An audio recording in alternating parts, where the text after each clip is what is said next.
इस कहानी की शुरुआत होती है डेलरी नाम के एक आदमी से, जो पिछले कई सालों से कार्टिया नाम की एक लड़की की तलाश में लगा हुआ था। कार्टिया एक बहुत ही जाने माने साइंटिस्ट की बेटी है, जिसका नाम था पीटर लिटवेंको। आज से कई साल पहले पीटर ने इंसानों पर एक एक्सपेरिमेंट किया और उनके डीएनए को मॉडिफाई करके उन्हें सुपर ह्यूमन बना दिया। इन सुपर ह्यूमंस को हिटमैन एजेंट कहा जाता और हर एक एजेंट को एक खास नंबर डेडिकेट किया जाता है, जैसे कि एजेंट 01, एजेंट 02, एजेंट 03। यह एजेंट किसी भी आम इंसान से कई गुना बेहतर थे, क्योंकि ना तो इनके पास कोई फीलिंगलेस थी, न कोई दर्द महसूस होता, और इनका दिमाग किसी भी आम इंसान से 100 गुना तेज था। लेकिन यह सब कुछ ज्यादा दिनों तक नहीं चला, क्योंकि बहुत जल्द सरकार को इस एक्सपेरिमेंट की भनक लग गई। अब पकड़े जाने के डर से पीटर ने इस एक्सपेरिमेंट को बंद कर दिया और रातों रात यह देश छोड़कर फरार हो गया। अब देखते ही देखते 25 साल गुजर गए और अब 25 सालों बाद सिंडिकेट नाम की एक मेडिकल कंपनी ने इस एक्सपेरिमेंट को दोबारा से शुरू करने का फैसला किया। लेकिन बहुत जल्द उन्हें एहसास हो गया कि डॉक्टर पीटर के बिना इस काम को अंजाम दे पाना इम्पॉसिबल है। इसलिए सिंडिकेट कंपनी के मालिक ने डेलरी नाम के एक आदमी से कांटेक्ट किया और उसे डॉक्टर पीटर को ढूंढने को कहा। लेकिन जब काफी कोशिशों के बाद भी डेलरी को पीटर का पता नहीं लगा, तो वो उसे छोड़कर उसकी बेटी कार्टिया के पीछे लग गया, क्योंकि उसे पूरा यकीन था कि कार्टिया उसे पीटर तक पहुंचा सकती है। अब सालों की मेहनत के बाद डेलरी ने कार्टिया को ढूंढ ही लिया, जो कि जर्मनी के एक छोटे से शहर में मौजूद थी। लेकिन अभी वो इस बात की जानकारी सिंडिकेट के मालिक को देता, उससे पहले किसी ने उसके कंप्यूटर को हैक कर लिया और उसके सीक्रेट बेस पर अटैक कर दिया। यह देखकर डेलरी के बॉडीगार्ड्स फौरन एक्शन में आ गए और उसे गाड़ी में बिठाकर एक सेफ हाउस की तरफ निकल गए। लेकिन वो यह नहीं जानते थे कि कोई उनकी हर एक मूवमेंट को ट्रैक कर रहा है। अभी वो कुछ समझ पाते कि तभी वहां एक धमाका हो गया और इनकी 3 में से 2 गाड़ियों उड़ गए। यह देखकर बॉडीगार्ड्स ने अपना रास्ता बदल दिया और बचते बचाते डेलरी को एक सेफ हाउस तक पहुंचाया। अब सेफ हाउस पहुंचते ही डेलरी सीधा कंट्रोल रूम की तरफ भागा, ताकि वो इस पूरे सिचुएशन के बारे में पता लगा सके। लेकिन अंदर आकर उसने देखा कि किसी ने उसके दोनों गार्ड्स को पहले ही मार दिया है। अभी वो कुछ सोच पाता कि तभी उसके बाकी गार्ड्स भी मारे गए और तब उसकी नजर रूम में बैठे एक आदमी पर गई। ये आदमी एक हिटमैन एजेंट था, जिसका नाम था एजेंट 47। यहाँ 47 ने उससे कार्टिया का पता पूछा, लेकिन डेलरी ने उसे कुछ भी बताने से साफ इनकार कर दिया। पर जब 47 ने उसे जान से मारने की धमकी दी, तब डेलरी ने डर के मारे सब कुछ उगल दिया। अब कार्टिया की लोकेशन मिलते ही 47 ने कमरे में एक धमाका कर दिया और डेलरी को जान से मार डाला। इधर सिंडिकेट कंपनी के मालिक को भी यह खबर लग गई कि फिलहाल कार्टिया जर्मनी में मौजूद है और इसलिए उसने अपने एक खास आदमी को जर्मनी भेजा, ताकि वो कार्टिया को किडनैप करके उसके पास ला सके। वहीं दूसरी तरफ हम कार्टिया को देखते हैं, जो कि जर्मनी की एक लाइब्रेरी में बैठकर डॉक्टर पीटर यानी कि अपने पिता को ढूंढने की कोशिश कर रही थी। अब दुनिया भर के लोग कार्टिया को इसलिए ढूंढ रहे थे ताकि वो उन्हें पीटर तक पहुंचा सके। लेकिन सच्चाई तो यह है कि खुद कार्टिया को भी पीटर के बारे में कुछ नहीं पता। कार्टिया को पीटर का चेहरा तो याद है, पर वो तो यह तक नहीं जानती थी कि वो उसकी खुद की बेटी है। उसके दिमाग में पीटर की कुछ पुरानी यादें हैं और उसकी एक धुंधली तस्वीर भी है, और इस तस्वीर के अलावा वो इस दुनिया में और किसी को नहीं जानती। हालांकि कार्टिया भी कोई आम लड़की नहीं है, क्योंकि पीटर ने उसके डीएनए में भी कुछ बदलाव किए थे,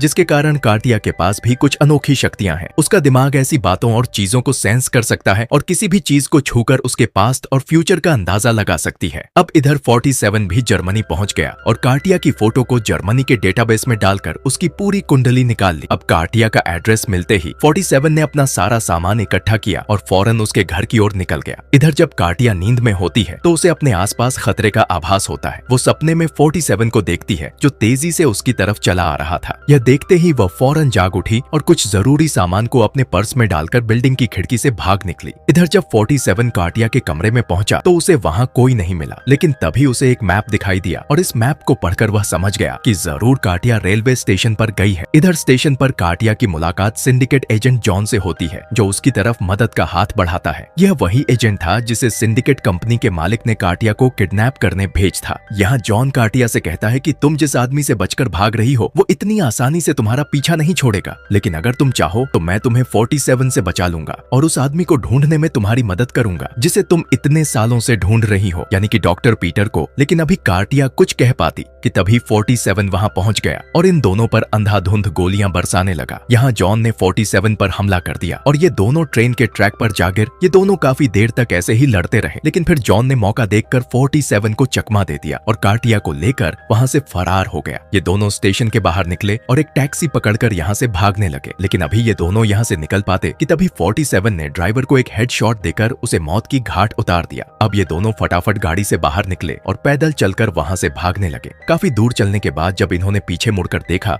तो 47 अब भी उनका पीछा कर रहा था। तभी जॉन जॉन को एक यूएस एम्बेसी दिखाई दी और यह देखकर उसके दिमाग में एक आइडिया आया। वो कार्टिया को लेकर एम्बेसी के बाहर पहुंचा और अपनी बंदूक निकालकर हवा में गोलियां चलाने लगा। यह देखकर यूएस सोल्जर्स ने इन दोनों को गिरफ्तार कर लिया और इन्हें एम्बेसी के अंदर ले गए। दरअसल यह जॉन का प्लान था ताकि वह यूएस एम्बेसी के अंदर जा सके, क्योंकि उसे पूरा यकीन था कि 47 इस बिल्डिंग के अंदर तो नहीं आएगा। इधर एम्बेसी का एक ऑफिसर कार्टिया से पूछताछ करने लगा, पर तभी कार्टिया को यह सेंस हुआ कि 47 भी इस बिल्डिंग के अंदर एंटर हो चुका है। इधर 47 एक बड़ा सा बैग लेकर बिल्डिंग में एंटर हुआ और जब गार्ड्स ने इस बैग को स्कैन किया तो उन्हें अंदर से एक स्नाइपर राइफल और ढेर सारी गोलियां मिली। इसके बाद 47 को गिरफ्तार करके उसे इंटेरोगेशन रूम में लाया गया, जहां एक सीनियर ऑफिसर ने उससे यहां आने की वजह पूछी, लेकिन कुछ बोलने के बजाय 47 ने अपनी बंदूक को हवा में उछालकर उसे फायर कर दिया और हथकड़ी को तोड़कर आजाद हो गया। इसके बाद उसने दोनों गार्ड्स को मार डाला और सीनियर ऑफिसर को बेहोश करके वहां से बाहर आ गया। इधर जॉन को भी 47 के आने की खबर लग गई, इसलिए वह कमरे का कांच तोड़कर बाहर आ गया और कार्टिया को लेकर यहां से निकल गया। इसके बाद इन्होंने पुलिस की गाड़ी चुराई और 47 से बचकर भागने लगे, लेकिन बदकिस्मती से 47 ने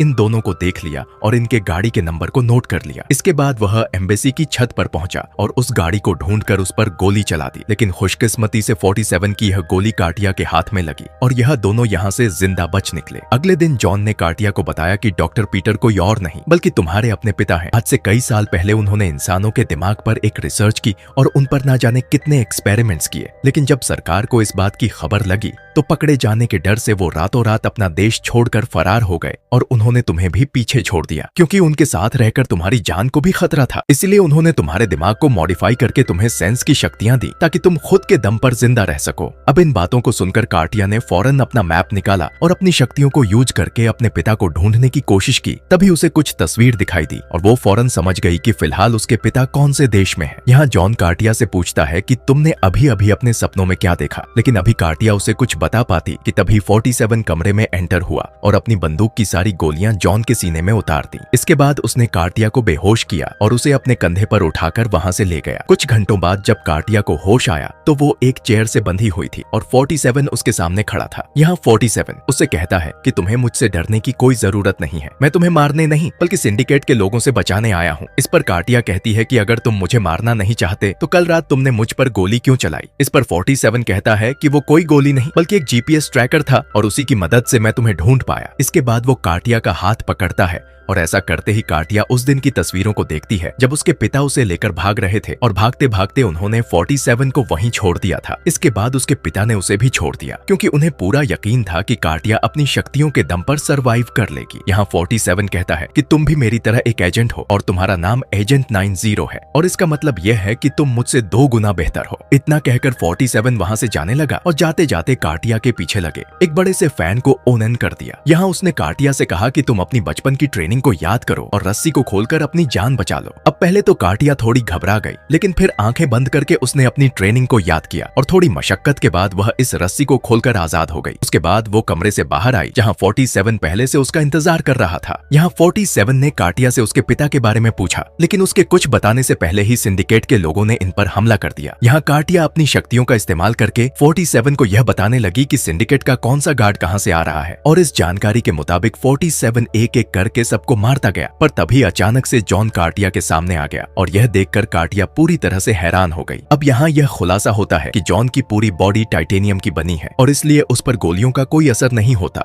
यहाँ जॉन और 47 की लड़ाई हो गई और इस बार जॉन 47 पर भारी पड़ रहा था। उसने 47 की खूब धुनाई की और उसे जमीन पर गिराकर उस पर अपनी बंदूक तान दी। यहाँ कार्टिया ने भी एक बंदूक उठा ली और जॉन के पीछे मौजूद कमरे की खिड़की पर गोली मार दी। इस कमरे में एक बड़ा सा पंखा था और कांच के टूटते ही इस बड़े से पंखे ने कई गार्ड्स को अपने अंदर खींच लिया। हालांकि जॉन इस बार भी जिंदा बच गया और जमीन पर गिरकर बेहोश हो गया। इसके बाद 47 और कार्टिया बिल्डिंग के बाहर आ गए जहां कार्टिया ने बताया कि फिलहाल उसके पिता सिंगापुर में मौजूद हैं। इसके बाद ये दोनों एयरपोर्ट की तरफ भागे ताकि फ्लाइट पकड़कर जल्द से जल्द सिंगापुर पहुंच सकें। इधर होश में आते ही जॉन ने कार्टिया का वो मैप देखा और तब उसकी नजर सिंगापुर पर गई जिसे कार्टिया ने हाईलाइट किया था। यह देखते ही वह पूरी कहानी समझ गया और सिंडिकेट के चेयरमैन को कॉल करके इसकी जानकारी दे दी। इधर चेयरमैन ने सिंगापुर के एयरपोर्ट सिक्योरिटी को कांटेक्ट किया और उनसे 47 और काटिया को ढूंढने को कहा। अब जब ये दोनों सिंगापुर पहुंचे तो 47 ने एक पायलट की यूनिफॉर्म चुरा ली और काटिया से कहा कि तुम सिक्योरिटी कैमरा से बचते हुए मुझे एयरपोर्ट के मेन गेट पर मिलो। काटिया ने भी ठीक ऐसा ही किया और सभी कैमरा से बचते हुए एयरपोर्ट के बाहर आ पहुंची। इसके बाद वह गाड़ी में बैठी और ये दोनों यहाँ से निकल गए। हालांकि काटिया एयरपोर्ट के कैमरा से तो बच निकली, लेकिन बाहर निकलते वक्त मेन गेट के कैमरे ने उसे कैप्चर कर लिया। 47 और काटिया एक होटल में आकर रुके, जहां 47 अपनी बंदूक को सामने रखकर सो गया। इधर काटिया ने भी सोने की कोशिश की, लेकिन अपने पिता से मिलने की खुशी में उसे नींद नहीं आ रही थी, इसलिए उसने 47 की बंदूक उठा ली और उन्हें खोलकर साफ करने लगी। इधर सिंडिकेट के लोगों ने इनकी लोकेशन का पता लगा लिया और अगली सुबह इन दोनों पर हमला कर दिया। अब चूंकि काटिया ने 47 की बंदूक को खोल रखा था, इसलिए उसे इन गुंडों को हाथों से मार खाना पड़ा। यहाँ 47 काफी गुस्सा हुआ और काटिया को आखिरी वार्निंग दी कि आगे से वह उसकी चीजों को हाथ ना लगाए। इसके बाद ये दोनों होटल से निकलकर उस जगह पर जाने लगे जिसे काटिया ने अपनी तस्वीरों में देखा था, लेकिन जाने से पहले 47 ने काटिया को एक चाकू दिया ताकि वक्त आने पर वो अपनी रक्षा कर सके। अब सालों के इंतजार के बाद जब काटिया ने अपने पिता को देखा तो उसकी आंखों से आंसू निकल गए। यहाँ पीटर अपनी बेटी को देखकर खुश तो था, लेकिन उसने काटिया से कहा कि तुम्हें अपनी जान को खतरे में डालकर यहाँ नहीं आना चाहिए था। यहाँ काटिया ने उससे सवाल किया कि सालों पहले आपने मुझे मरने के लिए अकेला क्यों छोड़ दिया और इतने सालों बाद भी आपने मुझसे मिलने की कोशिश क्यों नहीं की। इस पर पीटर कहता है कि मैंने तुम्हें अकेला इसलिए छोड़ा था क्योंकि मेरे साथ रहकर तुम्हारी जान को भी खतरा था और इसलिए मुझे ऐसा करना पीटी दी। हाँ, अभी ये दोनों बातें कर ही रहे थे कि तभी 47 पीटर के सामने आ गया। यहाँ पीटर को लगा कि शायद 47 उसे मार देगा, पर काटिया ने उसे बताया कि 47 उसके साथ है और वो उसे मारना नहीं चाहता। अभी 47 कुछ कहता कि तभी उसकी नजर सिंडिकेट के गार्ड्स पर गई। यह देखते ही उसने इन दोनों गार्ड्स को मार डाला और पीटर और काटिया को लेकर यहाँ से निकलने लगा, पर तभी इनके सामने जॉन आ गया और इनका रास्ता रोककर खड़ा हो गया। अब यहाँ पीटर ने 47 को बाहर निकलने का एक दूसरा रास्ता बताया और यह सभी जैसे तैसे करके बिल्डिंग के बाहर आ गए, लेकिन थोड़ी दूर जाते ही सिंडिकेट के गार्ड्स ने इनकी गाड़ी पर हमला कर दिया और केबल्स की मदद से कार को एक चौराहे पर रोक दिया। यहाँ 47 ने खुद को आजाद करने की काफी कोशिश की, लेकिन इसका कोई फायदा नहीं हुआ। आखिर में वह गाड़ी से बाहर निकला और एक एक करके इन गार्ड्स को मारता गया, लेकिन गार्ड्स की संख्या इतनी ज्यादा थी कि इन सभी ने यहाँ से भाग जाना ही बेहतर समझा। अब भागते भागते एक गोली पीटर के पैर में लग गई और वो फौरन जमीन पर गिर गया। यहाँ 47 ने उसकी मदद करने की कोशिश की, लेकिन पीटर ने उन्हें यहाँ से भाग जाने को कहा। हालांकि काटिया इसके लिए राजी नहीं थी, पर अब इनके पास कोई और चारा भी नहीं था, इसलिए 47 काटिया को लेकर वहाँ से निकल गया और इधर सिंडिकेट के लोगों ने पीटर को बंदी बना लिया। इसके बाद पीटर को सिंडिकेट के ऑफिस लाया गया, जहाँ जॉन ने उसे कुर्सी से बांधकर उससे हिटमैन एजेंट बनाने का फार्मूला पूछा,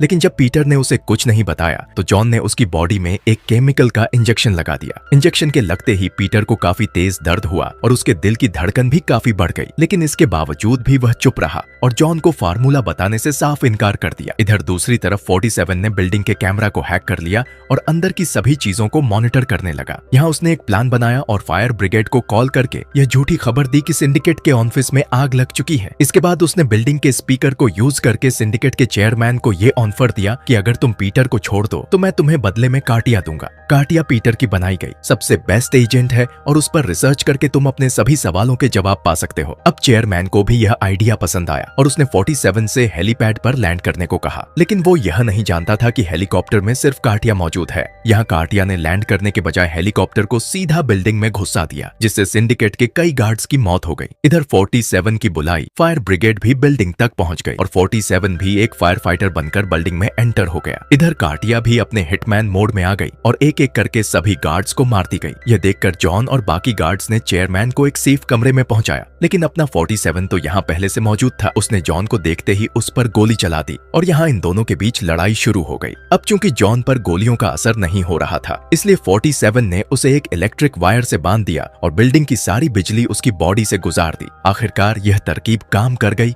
और फाइनली जॉन का अंत हो गया। अब इधर कंपनी का चेयरमैन पीटर को लेकर यहाँ से भागने लगा और यह देखकर 47 और काटिया भी उसका पीछा करने लगे। यहाँ गार्ड्स ने इन्हें रोकने की काफी कोशिश की, लेकिन ये दोनों एक एक करके सबको मारते गए। पर जब तक ये दोनों ऊपर पहुंचे तब तक चेयरमैन पीटर को लेकर यहाँ से उड़ चुका था। यहाँ चेयरमैन ने पीटर से कहा कि वो बहुत जल्द वापस आएगा और काटिया को ढूंढकर इस एजेंट प्रोग्राम को दोबारा शुरू करेगा। अब यह सुनकर पीटर काफी परेशान हो गया और अपनी बेटी को बचाने के लिए एक फैसला लिया। उसने अपनी जेब से एक अस्थमा का पंप निकाला, जो कि असल में एक बॉम्ब था। पीटर ने कार्टिया को आखिरी बार गुड बाय बोला और बिना कुछ सोचे इस बटन को दबा दिया। ऐसा करते ही हेलीकॉप्टर में जोरदार धमाका हो गया और चेयरमैन के साथ साथ पीटर भी मारा गया। अब ये देखकर कार्टिया पूरी तरह से टूट गई, क्योंकि जिस पिता को वो इतने सालों से ढूंढ रही थी वो उसकी आंखों के सामने झलकर खाक हो गया। पीटर ने ऐसा इसलिए किया ताकि कार्टिया की जान बची रहे और हिटमैन प्रोजेक्ट दोबारा से शुरू ना हो सके। तभी 47 की बॉस ने उसे कॉल किया और इस प्रोजेक्ट को जड़ से खत्म करने के लिए कार्टिया को जान से मारने का हुक्म दिया। अब यहाँ यह खुलासा होता है कि 47 का असली मिशन तो पीटर को मारना था और इसी ने उसकी जेब में वो पंप डाला था। हालांकि 47 ने कार्टिया को मारने से इनकार कर दिया, क्योंकि उसने पीटर से वादा किया था कि वो कार्टिया की रक्षा करेगा। इसलिए उसने अपने फोन को बिल्डिंग से नीचे फेंक दिया और इसी के साथ ये शानदार मूवी यहाँ पर एंड हो गई। हमारे रिकैप किंग हिंदी को सब्सक्राइब करने के लिए आपका दिल से शुक्रिया।